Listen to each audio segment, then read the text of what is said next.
Godwin John ministries வழங்கும் தினம் ஒரு சத்திய வார்த்தை. இந்த ஆடியோ நிகழ்ச்சிக்கு உங்களை அன்புடன் வரவேற்கிறோம். பிரியமானவர்களே, இயேசு கிறிஸ்துவின் தெய்வீக நாமத்தினாலே உங்களை வாழ்த்துகிறேன், வரவேற்கிறேன். தினம் ஒரு சத்திய வார்த்தை. இந்த நாளுக்குரிய தலைப்பு ஞானத்தின் சாந்தம். பரிசுத்த வேதாகமத்தின் ஆதார வசனம் யாக்கோபு 1:13. சோதிக்கப்படுகிற எவனும் நான் தேவனால் சோதிக்கப்படுகிறேன் என்று சொல்லாதிருப்பானாக. தேவன் பொல்லாங்கினால் சோதிக்கப்படுகிறவரும் அல்ல, ஒருவனையும் அவர் சோதிக்கிறவரும் அல்ல. இந்த நாளுக்குரிய முதலாவது தியான பகுதி அப்போஸ்தலனாகிய யாக்கோபு எழுதின பொதுவான நிருபம் 3வது அதிகாரம் வசனங்கள் 12 முதல் 18 வரையிலும் படிக்க கேளுங்கள். என் சகோதரரே, அத்திமரம் ஒலிவ பழங்களையும் திராட்சை செடி அத்திப்பழங்களையும் கொடுக்குமா? அப்படியே உவர்ப்பான நீரூற்று தித்திப்பான ஜலத்தை கொடுக்க மாட்டாது. உங்களில் ஞானியும் விவேகியுமாய் இருக்கிறவன் எவனோ அவன் ஞானத்துக்குரிய சாந்தத்தோடு தன் கிரியைகளை நல்ல நடக்கையினாலே காண்பிக்க கடவன். உங்கள் இருதயத்திலே கசப்பான வைராக்கியத்தையும் விரோதத்தையும் வைத்தீர்களானால் நீங்கள் பெருமை பாராட்டாதிருங்கள். சத்தியத்திற்கு விரோதமாய் பொய் சொல்லாமலும் இருங்கள். இப்படிப்பட்ட ஞானம் பரத்திலிருந்து இறங்கி வருகிற ஞானமாயிராமல் லௌகிக சம்பந்தமானதும் ஜென்ம சோபத்துக்குரியதும் பேய்த்தனத்துக்கு அடுத்ததுமாயிருக்கிறது. வைராக்கியமும் விரோதமும் எங்கே உண்டோ அங்கே கலகமும் சகல துர்ச்செய்கைகளும் உண்டு. பரத்திலிருந்து வருகிற ஞானமோ முதலாவது சுத்தமுள்ளதாயும் பின்பு சமாதானமும் சாந்தமும் இணக்கமுள்ளதாயும் இரக்கத்தாலும் நற்கனிகளாலும் நிறைந்ததாயும் பட்சபாதம் இல்லாததாயும் மாயமற்றதுமாயும் இருக்கிறது. நீதியாகிய கனியானது சமாதானத்தை நடப்பிக்கிறவர்களாலே சமாதானத்தினாலே விதைக்கப்படுகிறது. ஞானத்தின் சாந்தம். ஜோனத்தான் எட்வர்ட்ஸ் என்கிற இறையியலாளர் ஞானத்தின் சாந்தம் என்பது கிறிஸ்தவர்களின் இதயங்களின் உண்மையான மற்றும் தனித்துவமான மனநிலை என்கிறார். ஞானம் என்பது இறைவனின் கண்ணோட்டத்தில் வாழ்க்கையை பார்ப்பதும் அதற்கு ஏற்றாற்போல சாந்தமாய் வாழ்வதுமாகும். இன்றைய திருமறை பகுதி இரு விதமான ஞானத்தை நமக்கு விளக்குகிறது. ஒன்று உலக ஞானம், மற்றொன்று இறை ஞானம். இந்த இரண்டும் ஒன்றாக தோன்றினாலும் உண்மையில் அவை வேறுபட்டவை ஆகும். உலக ஞானம் மனித இயல்பு சார்ந்ததாகும். அது குழப்பத்தையும் எல்லா கொடும் செயல்களையும் உருவாக்குகிறது. ஆனால் விண்ணிலிருந்து வரும் இறை ஞானம் எல்லா சாந்தத்தோடும் நம்மை நடக்க செய்கிறது. மெய் ஞானம் என்பது தேவன் நமக்கு தந்திருக்கக்கூடிய பரிசு. 1 கொரிந்தியர் 1:5, எபேசியர் 1:9. இந்த ஞானத்தின் சாந்தம் என்பது இறை வேண்டல் மூலமாய் கிடைப்பது. இருப்பினும் மெய் ஞானம் என்பது நடைமுறை வாழ்வுக்கு ஏற்றதாக அமைய வேண்டும். நீதி எனும் கனியை சமுதாயத்தில் விளைவிப்பதுதான் உண்மையான ஞானத்தின் பலன் எனலாம். அதாவது தாழ்ச்சி, எளிமை, நேர்மை, அமைதியை விரும்பும் நிலை, உண்மை ஆகியவற்றை வாழ்வில் கடைபிடிப்பதுதான் ஞானத்தின் சாந்தம் என்று ஏற்கலாம். உலக ஞானம் என்பது அது நிலையற்றதும், இறை ஞானம் என்பது நிலையானதும் நிரந்தர தன்மை உடையதுமே.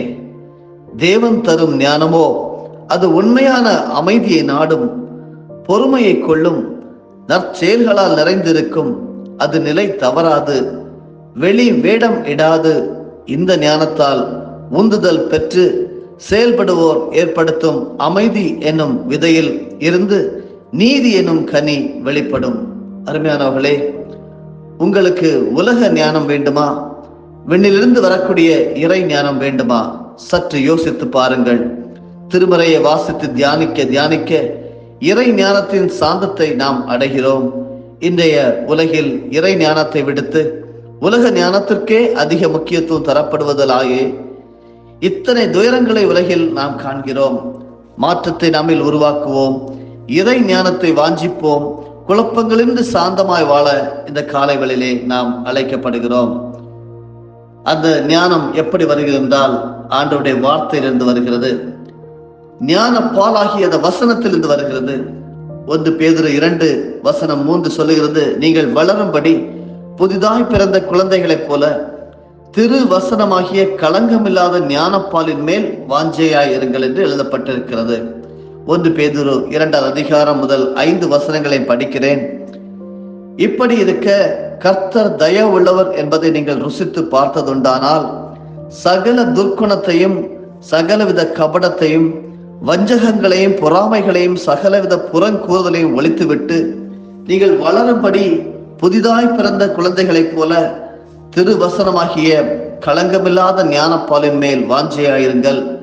மனுஷரால் தள்ளப்பட்டதாயினும் தேவனால் தெரிந்து கொள்ளப்பட்டதும் விலையேற பெற்றதுமாயிருக்கிற ஜீவனுள்ள கல்லாகிய அவரிடத்தில் சேர்ந்தவர்களாகிய நீங்களும் ஜீவனுள்ள கற்களைப் போல ஆவிக்கேற்ற மாளிகையாகவும் இயேசு கிறிஸ்து மூலமாய் தேவனுக்கு பிரியமான ஆவிக்கேற்ற பலிகளை செலுத்தும்படிக்கு பரிசுத்த ஆசாரிய கூட்டமாயும் கட்டப்பட்டு வருகிறீர்கள்.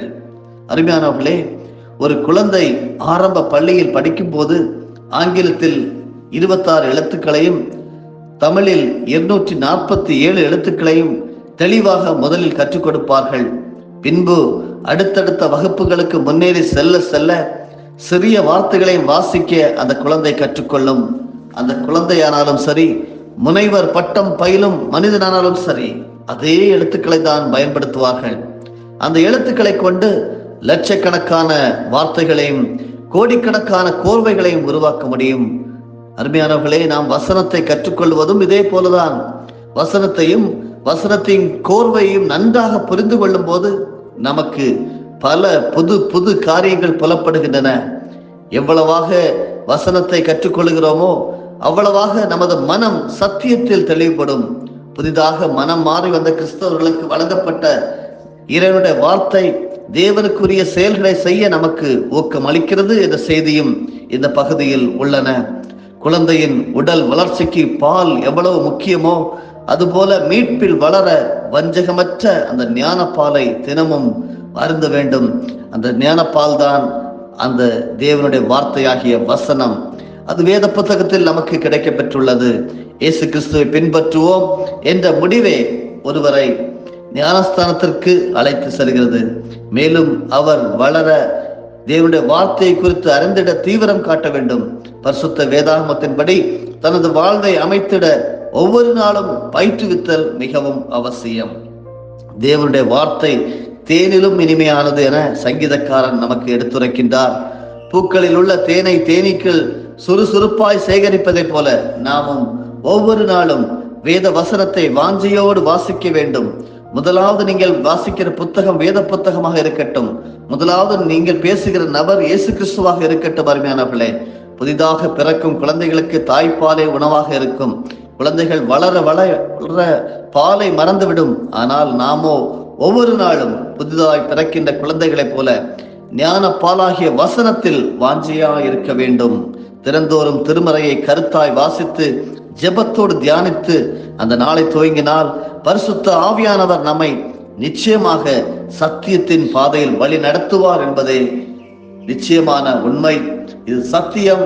ஆண்டவருடைய வார்த்தையை ஞானப்பாலாகிய வசனம் மூலமாக நீங்கள் கற்றுக்கொள்ள வேண்டும், வளர வேண்டும். ஞானத்தில் சாந்தம் வேண்டும்.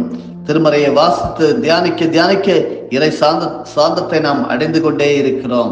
அப்படியே வாழ்வு தரும் வசனமாகிய வார்த்தையாகிய இந்த தேவனுடைய வசனத்தை வாசித்து முன்னேறுவோம். கர்த்தர் உங்கள் ஒவ்வொருவரையும் ஆசீர்வதித்து பாதுகாத்துக் கொள்வாராக. ஆமேன். ஜெபிப்போம். பரலோகத்தின் நல்ல பிதாவே, ஆண்டவராகிய இயேசு கிறிஸ்துவின் மூலமாக உம்மிடம் வருகிறோம். எங்களுக்கு தந்திருக்கிற ஒரு நல்ல வாழ்க்கைக்காக நன்றி. இந்த புதிய நாளுக்காக உமக்கு ஸ்தோத்திரம். என்னோட இணைந்து ஜெபித்துக் கொண்டிருக்கின்ற பரிசுத்தவான்கள் ஒவ்வொருவரையும் சமர்ப்பித்து ஜெபிக்கிறேன். எங்களுக்கு ஒவ்வொரு நாளும் பரிசுத்த ஆவியானவர் கற்றுத்தருகிற வார்த்தைகளை நாங்கள் ஞானத்தோடும் ஆண்டவரே தாழ்மையோடும் கேட்டு அதன்படி நடக்க கர்த்தர்களுக்கு உதவி செய்வீராக. இன்று கற்றுத்தந்த ஒவ்வொரு காரியத்தையும் நினைவு கூறுகிறோம். ஞானத்தின் சாந்தம் அதில் இருக்கிறது அப்பா. இறை ஞானத்தில் அந்த சாந்தம் இருக்கிறது, அன்பு இருக்கிறது, தாழ்மை இருக்கிறது. அந்த இறை ஞானத்தை தேவனுடைய வார்த்தைகள் மூலமாக மட்டுமே நாங்கள் பெற்றுக்கொள்ள முடியும். அதை வாசித்து வாசித்து தியானித்து உம்மோடு ஜெபித்து ஒவ்வொரு நாளையும் நாங்கள் துவங்கும் போது வாழ்வதரும் வார்த்தையாகிய இந்த உலகில் வந்த விடிவெள்ளியே உம்முடைய வார்த்தையின்படி வாழ்ந்து உம்முடைய ஆசீர்வாதத்தை பெற ஒவ்வொரு நாளும் உதவி புரிய வேண்டுமா ஜெபிக்கிறோம். சாந்தமாய் வாழ துணை செய்யும் ஆண்டவரே. அமைதியற்ற சூழலில் இருக்கக்கூடிய யாரையாவது இருப்பார்களானால் உம்முடைய அமைதியை பெற்று அவர்கள் சாந்தமாய் வாழ துணை செய்ய வேண்டுமா ஜெபிக்கிறோம். வெற்றி நாளாக, ஜெயத்தின் நாளாக, ஆசீர்வாதத்தின் நாளாக நாளை அறிவிக்கிறோம். எல்லா துதிகர மகிமை உமக்கே, இயேசு கிறிஸ்துவின் மூலமே பிதாவே, ஆமேன். என் ஆத்துமாவே கர்த்தரை ஸ்தோத்தரி, என் முழு உள்ளமே அவருடைய பரிசுத்த நாமத்தை ஸ்தோத்தரி. என் ஆத்துமாவே கர்த்தரை ஸ்தோத்தரி, கர்த்தர் செய்த சகல உபகாரங்களையும் மறவாதே. நம்முடைய ஆண்டவராகிய இயேசு கிறிஸ்துவின் மூலமாக உங்களை நாங்கள் மனமாற ஆசீர்வதிக்கிறோம்.